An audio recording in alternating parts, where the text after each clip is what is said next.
मानव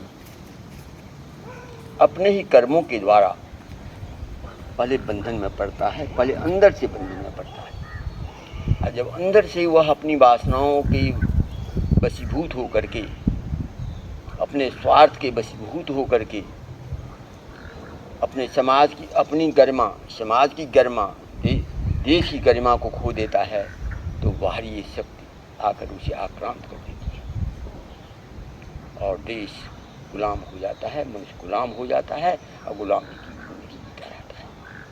हमारे भारत उसमें क्या हुआ था? यही ना हुआ था।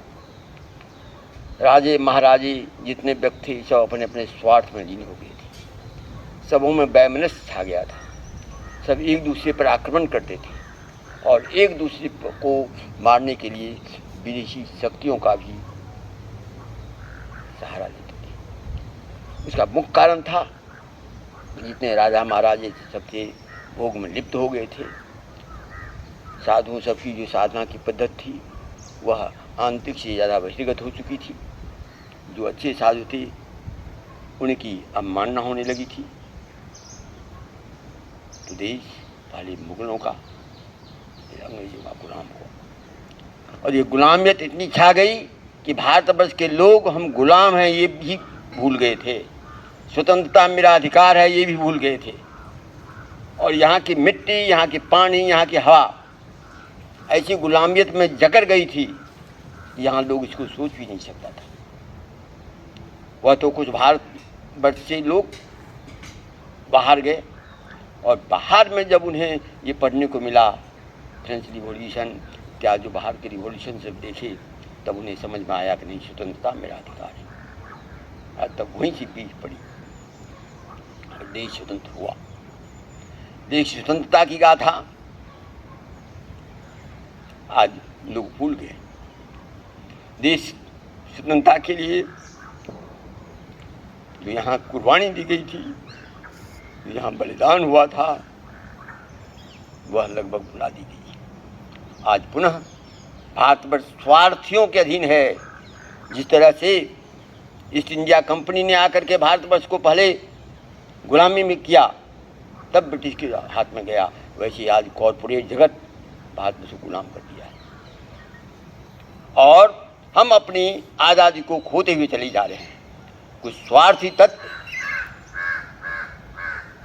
देश की गरिमा को खो रहा है, धर्म की महिमा को मिटा दे रहा है, धार्मिक नाम पर उन्माद फैलाया जा रहा है और धर्म में भी जिस हिसाब से अच्छे संत हैं उसकी अवहेलना हो रही है, वह पुनः हमारी आंतरिक कमजोरी को बता रहा है और अंदर से हम गुलाम होते चले जा रहे हैं। जिस गुलामी के बाद देश स्वतंत्र होने हम बोलने में अक्षम थे, हम सब कुछ नहीं बोल सकते थे, वही स्थिति आज हो गई है। सत्य को कोई सुन नहीं पाता है और सत्य बोलने वाले का दमन हुआ है। यदि यह स्थिति बनी रही तो गुलामी बनना दूर नहीं, आधा गुलामी तो हो चुकी है। सत्य की अवमानना जब जहाँ कहीं भी होगा वहाँ अन्याय होना स्वाभाविक है, वही अधर्म पनपेगा और जहाँ अधर्म पनपेगा वहाँ सत्य राज होना तो कठिन है। राम राज की लोग कल्पना करते हैं, क्या राम की मर्यादा का भारत में पालन हो रहा है? आज हमारी गुलामी को लोग देख नहीं पा रहे हैं। हम लोग जन जन की आवाज़ को, जब हम लोग मकसद में यहाँ पत्थर की वेदनाओं को समझने की चेतना है, वो हम भारतवर्ष की आत्माओं की आवाज़ को हम लोग समझते हैं। लेकिन दुर्भाग्य है कि ये तथाकथित धार्मिक लोग, तथाकथित धर्म के ठेकेदार लोग, तथाकथित धर्म को अपना व्यवसाय मानने वाले लोग आज भारतवर्ष को पुनः आक्रांत कर रहे हैं। यह समय आ गया है कि पहले लोगों में धर्म की चेतना हो, सत्य की चेतना हो, अपने आत्मा की अनुभूत हो, भारतवर्ष ब्रह्मचर्यवान हो। यह ब्रह्मचर्य की शक्ति हमें पुनः वह शक्ति देगा, क्योंकि हम लोग भूल जा रहे हैं कि जब मनुष्य विषयों में लिप्त हो जाता है तभी उसे दुश्मन आक्रमण करता है। और यही कारण है गांधी जी में भी सत्य तभी आई थी जब उन्होंने ब्रह्मचर्य का पालन किया था। तो इसलिए आज भारतवर्ष में वह समय आ गया है कि युवाओं को पहले अपने अंतर में देखें, अंदर में जो सत्य है उस सत्य को परखें, और सत्य को परख करके उस सत्य पर जीवन यापन करके, सत्य को पर जी करके, और पूरे समाज को हम सत्य का संदेश दें। और हम यदि सत्य का संदेश देंगे तो फैलेगा, क्योंकि सत्य देखने में तो बहुत कमज़ोर लगता है, लेकिन सत्य जब ब्रह्मचर्य युक्त, बलवान और आंतरिक सत्ता से युक्त होता है तो उसके सामने में बड़ी बड़ी शक्तियाँ प्राप्त हो जाती हैं। आज सारा भारतवर्ष में इस ढंग की युवाओं का ज़रूरत है, जो अपने स्वार्थ का बलिदान दे करके और परमार्थ के काम में लगे, और तभी भारतवर्ष बच सकता है। नहीं तो अभी भारतवर्ष वेदना से करा रहा है, और वो वेदना की करा सुनने वाला कोई नहीं है। इसलिए आज यहाँ जब हम लोगों का अपना गणतंत्र लागू हुआ, गणतंत्र माने क्या हुआ?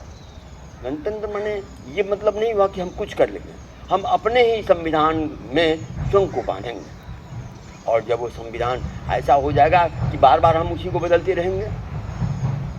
इसलिए बहुत सी स्मृतियाँ हुआ करती थी, और उस स्मृतियाँ संसार को बांधती थी। वैसे ही हमारी पास जो अपनी सांस्कृतिक संस्कृति है उसको रख करके और आगे बढ़ें, यही गणतंत्र दिवस में हमारी कामना है और बड़ा संकल्प है कि हम लोग जिसे जननी जन्मभूमि से स्वर्गादप गरीयसी, जो जननी माँ है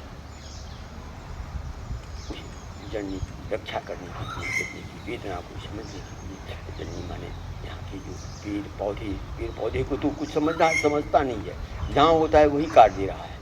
गंगा नदी को तो कुछ कोई समझता ही नहीं है। हरिद्वार पता नहीं उत्तराखंड में क्या है कि यहाँ जितने भी अधार्मिक लोग हैं वही ऊपर बैठे हुए हैं, और नदी में ड्रेजिंग का मशीन से ड्रेजिंग करेगा। नदी को ड्रेजिंग की ज़रूरत नहीं है, नया नया पॉलिसी बनाते हैं, क्योंकि यहाँ की सरकार जिस हिसाब से जब हम पर्यावरण का एकदम से दोहन करेंगे, पर्यावरण का नाश करेंगे, संस्कृति का नाश करेंगे, तो विनाश निश्चित है। जो हम यहाँ भी देख रहे हैं, सब जगह देख रहे हैं, ये हो रहा है। इसलिए अब हम यहाँ के युवाओं से, देश के युवाओं से आह्वान करते हैं, पहले अपने भीतर सत्य को देखो, और सत्य पर क्या सत्य है सत्य को समझने का सामर्थ्य रखो, और तदन को जीवन को जी करके अपने भी कृतार्थ हो, समाज को कृतार्थ करो, देश को कृतार्थ करो, मानव को कृतार्थ करो, ब्रह्मांड को कृतार्थ करो, और तभी विश्व शांत हो।